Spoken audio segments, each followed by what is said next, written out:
రాజంపేట నియోజకవర్గంలో రాజంపేటను జిల్లా చేయాలన్న డిమాండ్తో మంగళవారం నందలూరు గ్రామంలో జేఏసీ ఆధ్వర్యంలో బంద్ నిర్వహించారు. ఈ కార్యక్రమానికి తెలుగుదేశం పార్టీ నాయుడు ఎద్దుల సాగర్ నాయకత్వం వహించారు.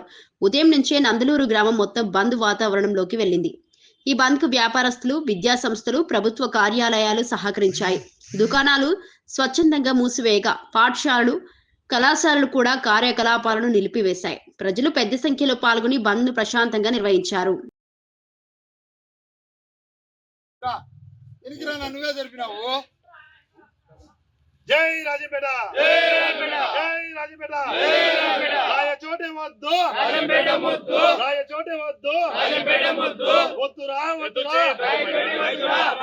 ముద్దురా, రేపటి యువత కోసం, రేపటి యువత కోసం, రేపటి యువత కోసం, మన ప్రాంత అభివృద్ధి కోసం రాయ చోటే వద్దు.